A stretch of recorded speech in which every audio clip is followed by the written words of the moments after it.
Assalamualaikum warahmatullahi wabarakatuh. Perkenalkan, nama saya Yuanggarini dari kelas 12 RPL 3. Di sini saya akan mempresentasikan materi tentang MVC.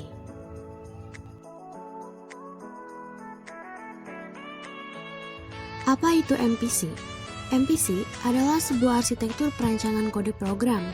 Tujuannya untuk memecah kode program utama menjadi 3 komponen terpisah dengan tugas yang spesifik.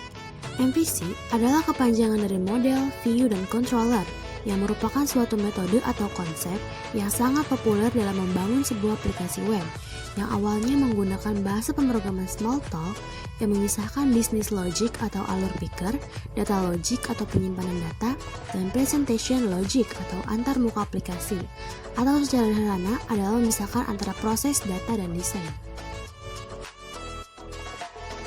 Selanjutnya adalah komponen-komponen MVC. Di dalam komponen MVC terdapat 3 komponen. Yang pertama adalah model.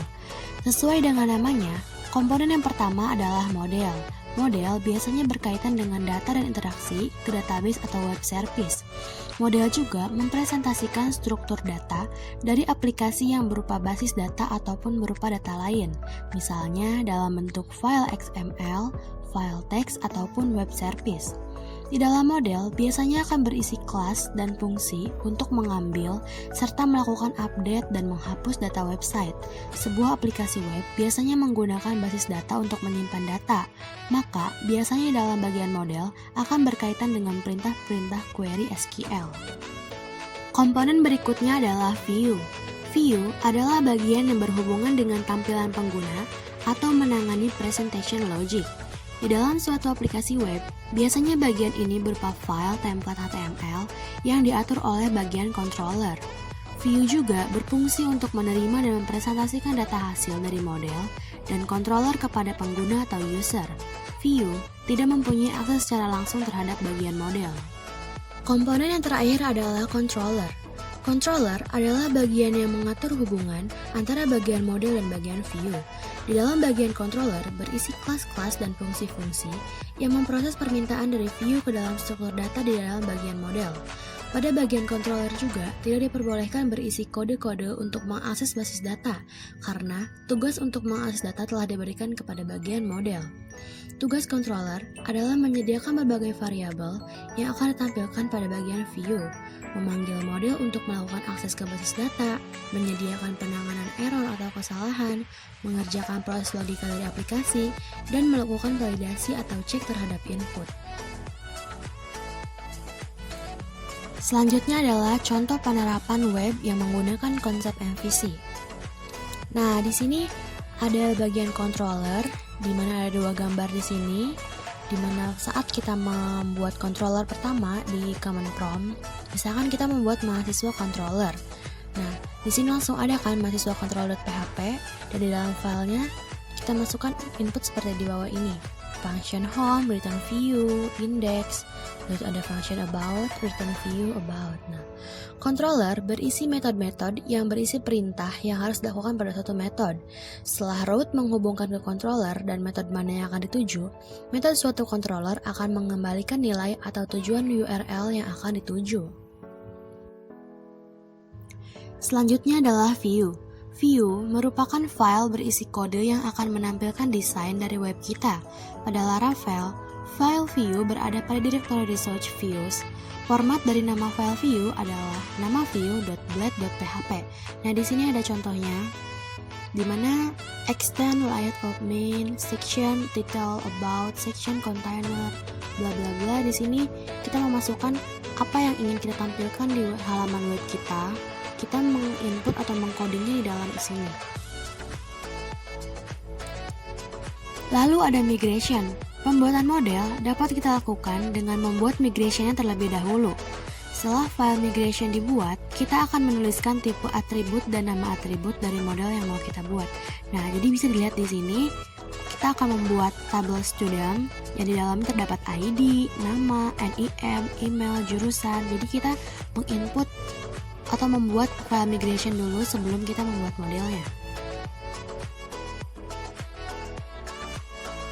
Nah, setelah file migration telah dibuat, selanjutnya kita beralih ke model. Model merupakan salah satu komponen MPC yang berhubungan langsung dengan database. Di database sendiri, model dipresentasikan tabel-tabel yang nantinya diisi dengan data. Model berisi atribut yang nantinya atribut tersebut menjadi kolom pada tabel database. Nah, bisa dilihat ini codingan modelnya. Modelnya terletak misalkan tadi saat kita membuat student controller berarti namanya juga student. Nah, di student ini terdapat dalam folder Voipader. Nah, di sini ada student.php, codingannya seperti ini.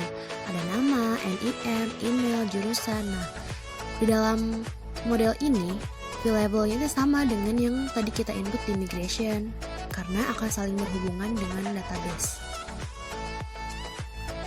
Nah, lalu selanjutnya adalah proses input data. Nah, berikut adalah contoh data dan tabel yang telah diinput ke database di PHP MyAdmin. Nah, di sini kita bisa menginput bisa ID, nama, email, jurusan, dan semuanya kita masukkan di sini. Nah, selanjutnya setelah semuanya terkoneksi dan tidak ada error, kita dapat mengakses di browser dengan cara menuliskan localhost garing dengan nama folder atau project kita. Nah, gambar di samping merupakan tampilan web yang menampilkan data student dari database ke tampilan web. Nah, bisa dilihat di sini ya, nama, NIM, email, jurusan, dan aksi atau bisa diedit atau delete-nya sudah tampil ya. Yang terakhir adalah contoh studi kasus perancangan web konsep MVC. Nah, di sini ada contoh kasusnya ya. Ketika Anda memasuki perpustakaan, kemungkinan Anda diminta untuk mengisi buku tamu. Kebetulan, buku tamu di perpustakaan yang Anda kunjungi menggunakan aplikasi web. Jadi, di sana sudah terdapat satu komputer, di mana setiap pengunjung perpustakaan harus melewati dan mengisi datanya melalui komputer tersebut. 1. Ketika Anda melihat layar komputer, di sana ditampilkan form untuk mengisi data dari pengunjung. Kita bisa simpulkan bahwa di sini, browser atau sebagai klien meminta aksi kepada server atau yang ditangani oleh controller untuk menampilkan halaman form input data. Lalu, controller memutuskan dan mengerti bahwasannya ia hanya perlu menampilkan view. Maka, controller memanggil dan mengembalikan view atau halaman yang diminta. 2. Anda kemudian mengisi data, lalu menekan tombol submit. Di sini, browser atau sebagai klien mengirimkan data Anda kepada server. Data itu ditangkap oleh controller dan controller tahu apa yang harus dia lakukan, yaitu memanggil model dan memberi data tersebut untuk kemudian disimpan oleh model ke dalam database. Setelah proses penyimpanan selesai, controller memanggil dan mengembalikan view kepada user sebagai informasi bahwa data telah masuk. 3.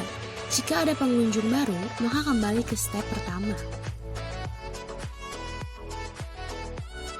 Nah, itu dia penjelasan materi dari saya. Kurang lebihnya mohon maaf. Wassalamualaikum warahmatullahi wabarakatuh.